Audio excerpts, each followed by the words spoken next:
दृष्टिकोण है। भक्तमाल ग्रंथ के रचयिता श्री नाभाजी का भी मत है, अकेले भगवान का दर्शन पूरा दर्शन नहीं, भक्तों के सहित भगवान का दर्शन परिपूर्ण दर्शन। ये बात भक्त दर्शन में नहीं, भक्त का अकेले का दर्शन भी परिपूर्ण दर्शन है। भगवान का अकेले का दर्शन पूर्ण दर्शन परिपूर्ण दर्शन नहीं है, और भक्त का अकेले का दर्शन परिपूर्ण दर्शन है। आप लोग कहेंगे कैसे? क्योंकि भक्त के साथ निरंतर भगवान रहते हैं।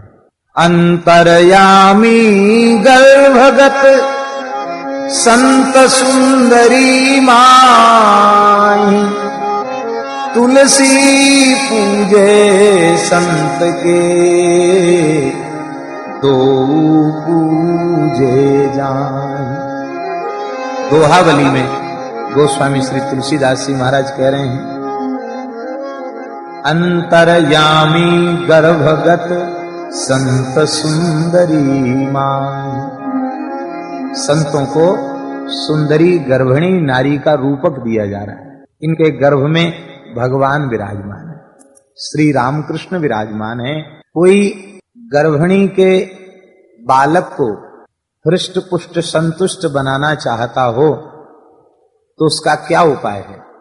गर्भिणी नारी का आदर किया जाए, उसको पौष्टिक आहार दिया जाए, तो उसके गर्भ में विद्यमान जो शिशु है वो अपने आप पुष्ट हो जाएगा, संतुष्ट हो जाएगा।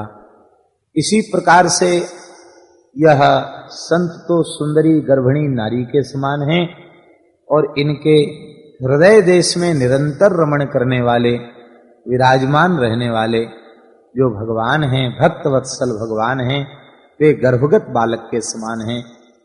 भक्त को संतुष्ट करने पर भगवान को अलग से संतुष्ट नहीं करना पड़ता, भक्त संतुष्ट है। भगवान ने जो स्वयं अपने श्रीमुख से ब्राह्मणों की महिमा का वर्णन किया है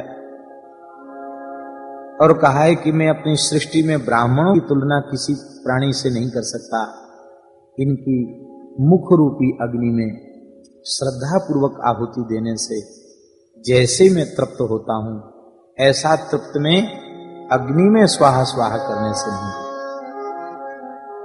न ब्राह्मणैस्तुलये भूतमन्यत् पश्यामि विप्राः किमतः परन्तु यस्मिन्द्रभिः प्रहुतः श्रद्धया मस्नामि कामं न तथाग्निहोत्रे। तो वहां जो ब्राह्मणों की महिमा का वर्णन किया गया है वह भी इसीलिए कि ये पवित्र भूदेव ब्राह्मण निरंतर भगवान का अनुसंधान करने के कारण इनके तनमन प्राण में निरंतर भगवान की परिपूर्ण स्थिति बनी रहती है। वैसे तो भगवान समस्त जीवों में विद्यमान हैं, सर्वगत सर्वरूप सर्वमय हैं, किंतु श्री कबीर जी के अनुसार सब घट में साइया, खाली घट नहीं कोई, बलिहारी वा संत की जही घट परगट होए। तो भगवान की उपस्थिति तो सब में है, किंतु जैसे किसी घड़े के भीतर विद्यमान दीपक, उसके प्रकाश किरण का अनुभव बाहर नहीं होता, किंतु वही दीपक किसी विशुद्ध स्फटिक मणि से निर्मित मंजूषा के मध्य विराजमान कर दिया जाए तो उस मणि मंजूषा के मध्य विराजमान दीपक का प्रकाश बाहर तक फैलता है। मृत पात्र के समान है, मिट्टी के घड़े के समान है, और ये भक्त संत पुरुष ये मणि मंजूषा के समान अत्यंत विशुद्ध हैं। इनमें वह जो भगवत तत्व है वह विशेष रूप से प्रकाशित होता है, उसका प्रकाश बाहर तक दिखाई पड़ता है। संतों में और क्या विशेषता होती है? इसी मंच पर परम श्रद्धेय भक्तमाली श्री नारायण दास जी महाराज मामा जी का दर्शन होता था। दर्शन करके ऐसा लगता था निश्चित ही भगवान की दिव्यता इनके रोम रोम से झलक रही है। उनके स्वरूप से, उनके स्वभाव से, उनकी विनम्रता से वो दिव्यता झलकती थी। संत मणि मंजूषा के समान है। भगवत कृपा से नारद जी कह रहे हैं कि यहां अकेले दर्शन नहीं, यहां तो परिपूर्ण दर्शन होता है भगवान और भगवान के भक्त का। तो भक्त का दर्शन परिपूर्ण दर्शन है, क्योंकि भक्त के चित्त में निरंतर भगवान की उपस्थिति बनी रहती है। निरंतर उपस्थिति बनी रहने से भक्त का दर्शन कभी अधूरा दर्शन नहीं है। यद्यपि ये भी कहा जा सकता कि भगवान में भक्त की उपस्थिति बनी रहती है, ये भी कहा जा सकता है, किंतु ये वर्ण विषय भक्त महिमा का है। नाभाजी का दृष्टिकोण हमें कहना है तो नाभाजी ने भक्त दर्शन को परिपूर्ण दर्शन माना है। इसलिए जब भगवान अपने परिकर के सहित दर्शन देते हैं तभी संपूर्ण दर्शन माना जाता है। लक्ष्मण जी साथ में हो, श्री सीता जी साथ में हो, श्री हनुमान जी महाराज साथ में हो, दर्शन हो पूरा दर्शन। अकेले राम जी का दर्शन हुआ तुलसीदास जी महाराज को चित्रकूट में। गोस्वामी जी ने हनुमान जी से कहा हमको अभी दर्शन नहीं हुआ। और परिपूर्ण दर्शन तब माना जब चित्रकूट में राज्याभिषेक की झांकी का दर्शन गोस्वामी श्री तुलसीदास जी को हुआ। भगवान श्री राम अपने भाइयों के सहित, श्री किशोरी जी के सहित, हनुमान जी के सहित विराजमान हैं। उस झांकी का जब गोस्वामी जी ने अपने नेत्रों से दर्शन किया, बोले हाँ अब परिपूर्ण दर्शन हुआ, भक्तों के सहित दर्शन। तो बड़े बड़े ऋषि मुनि महात्मा बिना बुलाए तुम्हारे यहां आते हैं, क्योंकि तुम्हारे यहां आसक्ति पूर्वक श्री कृष्ण निवास करते हैं, और श्री कृष्ण निवास करते हैं इसलिए संत भी निवास करते हैं। तो भक्त भगवान का दोनों का एक साथ दर्शन होता है। तो अपना चरित्र कहने के बाद ये जो श्लोक कहा, इसका तात्पर्य है एक ही स्कंद में एक ही वक्ता के द्वारा एक ही श्रोता की उपस्थिति में दो बार एक ही छंद का उच्चारण। तो एक बार प्रहलाद जी से भी श्रेष्ठ भक्ति आप लोगों की है, आप उनसे भी अधिक भाग्यशाली हैं, ये कहा गया। और दूसरी बार अपना चरित्र कहने के बाद फिर कहा गया हम विरक्त संतों की अपेक्षा भी आप ज्यादा भाग्यशाली हैं, क्योंकि हमें भी भगवान नौकर तो नहीं बने, सारथी नहीं बने, दूत नहीं बने, सेवक नहीं बने, और तुम्हारे तो क्या नहीं बन गए, तुम्हारे तो सब कुछ बन गए। इसलिए तुम विशेष भाग्यशाली। भक्तों के चरित्र के बिना भगवत चरित्र नहीं बनता, और भगवान की उपस्थिति के बिना भक्त का चरित्र नहीं कहा जा सकता। तो 17 पुराणों में, 18 पुराणों में भक्तों के चरित्र हैं, भगवान के चरित्र के साथ ही साथ। और महाभारत में तो भक्तों के चरित्रों के माध्यम से ही भगवत चरित्र कहा गया है। किंतु भक्तमाल ग्रंथ की विशेषता है, वहां आनुषंगिक रूप से चरित्रों को कहा गया। किसी कथा के ब्याज से किसी भक्त का चरित्र आ गया, किंतु इसमें श्री नाभाजी ने प्रधान रूप से, विशेष रूप से भक्तों के चरित्रों को लिखा। इसलिए भक्तमाल का प्रधान विषय भक्त चरित्र निरूपण है। यहां स्वतंत्र भगवान की चर्चा नहीं है, भक्तों के चरित्र में जो भगवान आ गए हैं उन भगवान की चर्चा है। अलग से किसी इतिहास की चर्चा नहीं है, केवल भक्तों की ही प्रधान रूप से चर्चा है। और नाभाजी ने तो भक्तमाल ग्रंथ में घोषणा कर दी, जो हरि प्राप्ति की आस है तो हरि जन गुण गाय, न तरु सुकृत भुजे बीज ज्यों जन्म जन्म पछिताय। जीवन की सार्थकता इसी में है, इसी जीवन में, इसी शरीर से, इन्हीं नेत्रों से भगवत साक्षात्कार हो। यदि चित्त में भगवत दर्शन की अभिलाषा है तो हरि जन गुण गाए। तो भक्तों के चरित्रों को गाओ, भक्तों के गुणों को गाओ। और यदि ऐसा नहीं किया तो न तरु सुकृत भुजे बीज ज्यों जन्म जन्म पछिताए।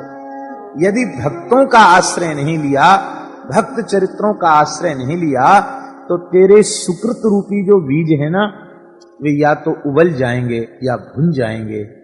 और भुने हुए बीजों में या उबले हुए बीजों में अंकुरण शक्ति नहीं होती।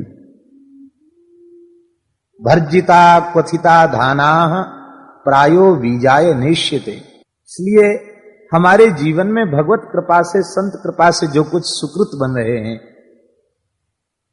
वे अंकुरित तभी होंगे, वृद्धि को प्राप्त तभी होंगे, पुष्पित पल्लवित और फलित तभी होंगे जब भक्त चरित्र का आश्रय हो। तो यदि आपने भक्त चरित्र का आश्रय ले लिया तो नाभाजी कहते हैं किसी भी प्रकार से ले लो। या तो भक्तों के चरित्र जो यत्र तत्र बिखरे पड़े हैं,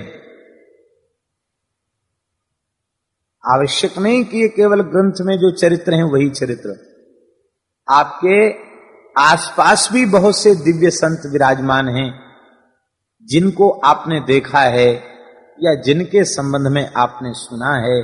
वे साधु पुरुष किसी अवस्था में बंधे हुए नहीं हैं, वे भक्त पुरुष किसी वर्ण में बंधे हुए नहीं हैं, वे भक्त पुरुष किसी आश्रम में बंधे हुए नहीं हैं। भगवान का भक्त तो पशु योनि में भी हो सकता है, वर्णाश्रम व्यवस्था तो मनुष्य के लिए है।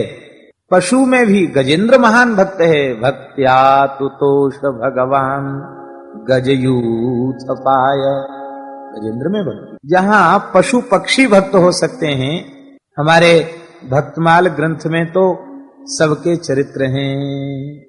हम सो इन साधुन सो पंगति, हम सो इन साधुन सो पंगति, हम सो इन साधुन सो पंगति। जिनको नाम लेत दुख छूटत, जिनको नाम लेत दुख छूटत, सुख लूटत तिन संगति।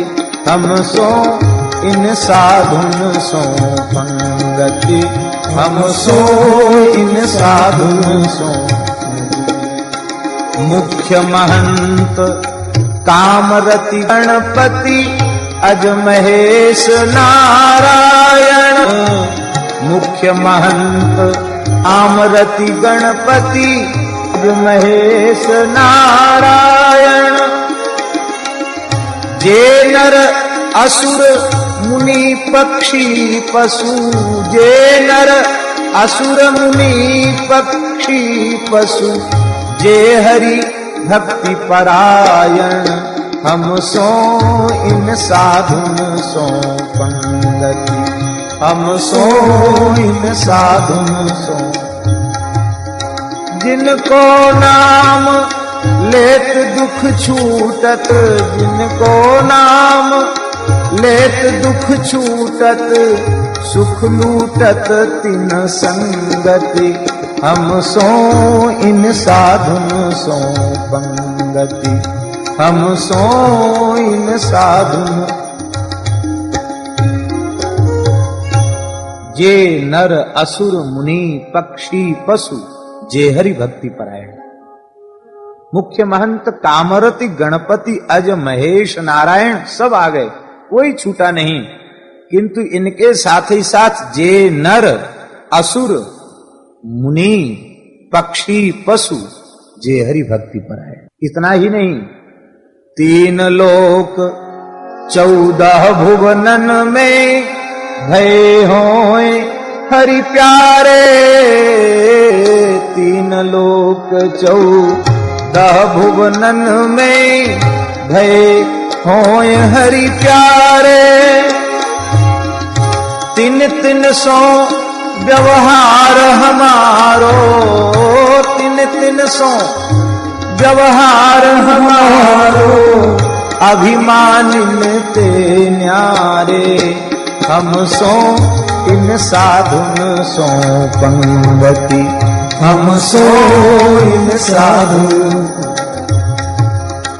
3 लोक में 14 भुवनों में जो भक्त हो चुके हैं अथवा जो हैं अथवा जो होने वाले हैं, 3 सो व्यवहार हमारो अभिमान इन सो न्यारे।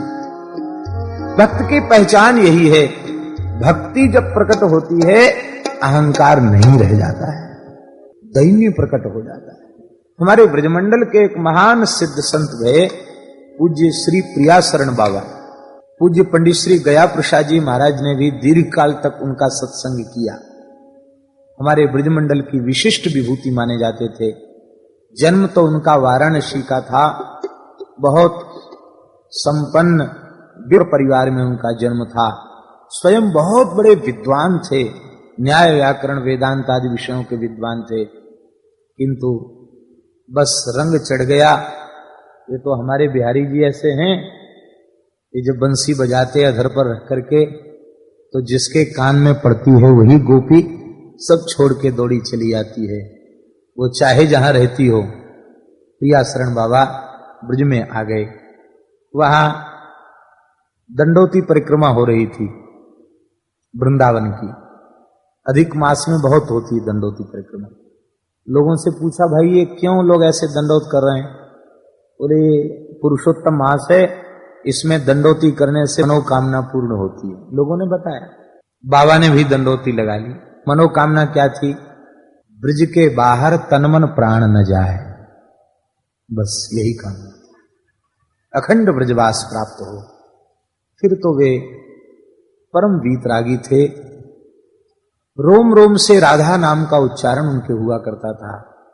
वे त्याग तप की मूर्ति थे। तो पूज्य श्री प्रियाशरण बाबा जी ने एक जगह अपनी अनुभव वाणी में कहा है, उन्होंने कहा कि सौभाग्य से जीव जब श्री कृष्ण कथा में बैठता है तो श्रवताम स्वकथाम कृष्ण पुण्य श्रवण कीर्तन तद्यंतस्थो ह्यवद्राणि विधुनोति सुहृत्सताम। भगवान कथा के माध्यम से प्रविष्ट कर्ण रंध्रेण, कर्ण रंध्र से भीतर प्रवेश करते तो अवश्य हैं। कौन प्रवेश करते हैं? तो बाबा लिखते हैं, पहले भगवान प्रवेश नहीं करते, पहले उनकी प्राण प्रिया भक्ति प्रवेश करती। क्योंकि भक्ति जब बैठ जाएगी तो त्वया भगवान याति नीच गृहेष्वपि त्वं तु भक्ति प्रिया तस्य सततम प्राणतोधिका त्वया हूतस्तु भगवान याति नीच गृहेष्वपि। पहले भक्ति विराजती है। तो भक्ति कैसे प्रवेश करती है?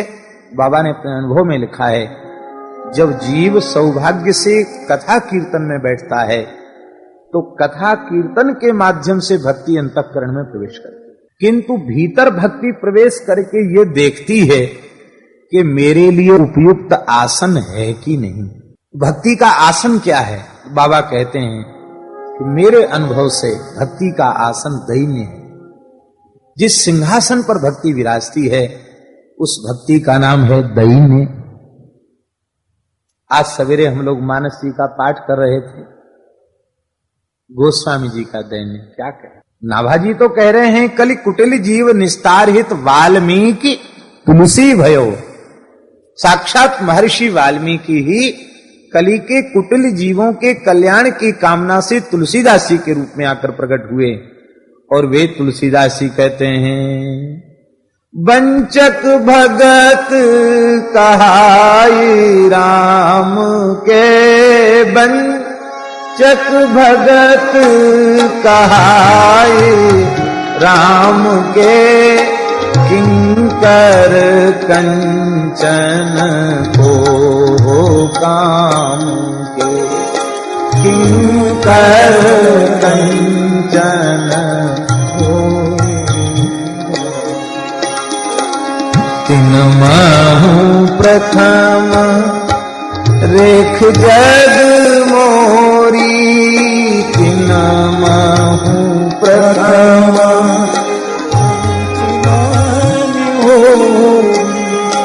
धीर धर्म ध्वज गंधक धोरी, धींग धर्म ध्वज गंधर्व धोरी। लगता तो ऐसे है किसी दूसरे के बारे में कह रहे हैं, लेकिन आगे बोलते हैं, जो अपने अब गुण सब कही हो, जो अपने अब गुण कही हो, बाढ़े कथा पार नहीं लही हो, बाढ़े कथा पार नहीं कही। ये हमारे अपने अवगुण हैं, ये किसी दूसरे के नहीं है।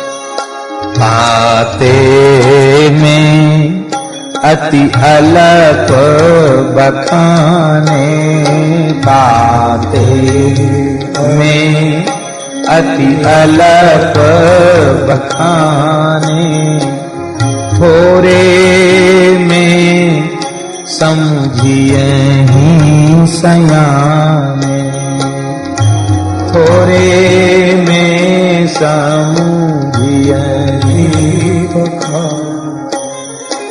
कैसा अद्भुत दैन्य, ये दैन्य। बाबा कहते हैं कि हृदय में भक्ति जब प्रवेश करती है तो देखती है दैन्य का आसन बिछा हुआ है कि नहीं। भक्ति महारानी देखती हैं दैन्य का आसन बिछा है, तो अविचल भाव से उस हृदय में निवास कर लेती हैं। और जब भक्ति निवास कर लेती हैं तो ठाकुर फिर कहां जाएगा। हमारे ब्रज में एक कहावत है, ठाकुर जी बोलते हैं रासलीला में, किशोरी जी से कहते हैं, कहां जाएगी पतंग तेरे हाथ में डोर, कहां जाएगी पतंग तेरे हाथ में डोर, बन नाचे नटनी को आली नंद को किशोर, बन नाचे नटनी को आली नंद को किशोर। पतंग उड़ाने में उनके हाथ में डोरी रहे, पतंग कहां चली जाएगी। तो ठाकुर जी कह रहे हैं, हे किशोर जी, मैं पतंग हूं पर डोरी तो तुम्हारे हाथ में, चाहे जितने ऊपर उड़ा दो, जब खींचना चाहोगी मेरा वश नहीं, मुझे आना ही पड़ेगा। तो भक्ति प्रिया हैं, साक्षात श्री राधा रानी हैं और वे हृदय राजमान हैं, वे खींचेंगी तो आना ही पड़ेगा। सकल भुवन मध्य निर्धनास्ते धन्या, निवसति हृदयेषां श्री हरेर भक्ति का, हरिरपि निज लोकम सर्वथा तो विहाय, प्रविशति हृदि तेषां भक्ति सूत्रोपनद्धा। अब ये दैन्य कहां से प्राप्त हो। नाभाजी का तो कहना है कि दैन्य की प्राप्ति भक्त चरित्र के श्रवण से, भक्त चरित्र के श्रवण अनुशीलन अनुसंधान के बिना दैन्य भाव का आविर्भाव नहीं हो सकता। भक्त चरित्र का आश्रय न ले तो भगवत प्राप्ति के पवित्र साधन भी उसको अहंकार रहित नहीं बना पाएंगे, अपितु उसके चित्त में और अहंकार को भरने वाले हो जाएंगे। बात सुनने में अटपटी लग रही होगी, लेकिन यथार्थ है। मैं बहुत भजन करता हूं, मैं बहुत कीर्तन करता हूं, मैं इतना लाख नाम जप करता हूं, इसको गोस्वामी जी ने भक्ति महारानी का मैल कहा है, भक्ति नहीं कहा है। मैल अभिमान अंग अंग नहीं छुड़ाइए अभिमान। और भक्त चरित्र सुनेगा, भक्त चरित्र श्रवण करते करते जब श्री सनातन गोस्वामी पाद का चरित्र सुनेगा भक्तमाल में, जो बंगाल देश के राजा महाराजा जैसा जिनका वैभव था, रूप सनातन, संसार स्वाद सुख बांत ज्यों, दुह रूप सनातन त्याग दियो। गौड़ देश बंगाल होते सभी अधिकारी, हाय गय भवन भंडार, रतन भूभुज अनहरी, यह सुख अनित्य विचारी, बास वृंदावन की। सब कुछ त्याग कर आ गए। और वे सनातन गोस्वामी पाद जो सोने की पालकी में बैठकर चलते थे, सैकड़ों दास दासी जिनके यहां रहते थे, वे सनातन गोस्वामी पाद आज से 500 550 वर्ष पहले महीने में एक दिन मधुकरी करने जाते मथुरा, क्योंकि उस काल में वृंदावन में किसी गृहस्थ का निवास था, विरक्त संत ही रहते थे। अब मधुकरी करने कहां जाएं, तो मधुकरी भिक्षा करने मथुरा जाया करते थे। तो सनातन गोस्वामी जी महीने में एक दिन भिक्षा करने जाते थे, रोटी मांग के लाते, जमुना जी की रज में उसको गाड़ देते, 22 घंटे तक आसन से बैठकर भजन करते। कितने घंटे? 22 घंटे। इसके बाद जब क्षुधा कुकरी सताती तो रज में से एक रोटी निकाली, रज झाड़ दी, जमुना जी के जल में भिजा लिया, पा लिया। 24 घंटे में एक टुकड़ा खा के भजन करते। फिर जब महीने भर में मधुकरी पूरी हो जाती फिर जाते। कहां रहेगा? सनातन गोस्वामी जी का चरित्र सुनने के बाद साधन का अहंकार रहेगा, भजन का अहंकार रहेगा कि मैं 1 घंटे 2 घंटे भजन करता हूं। 22 घंटे भजन, जीवन भर भजन, और वह भी ऐसा भजन। एक दिन मधुकरी मांगने गए तो एक ब्राह्मणी के यहां चतुर्वेदी परिवार में ठाकुर श्री मदन मोहन जी का दर्शन हुआ, जो वर्तमान में करौली में विराज रहे हैं। ठाकुर श्री मदन मोहन लाल जी, बहुत प्यारी छवि है, स्वयं प्रकट ठाकुर, किसी मूर्तिकार के निर्मित नहीं।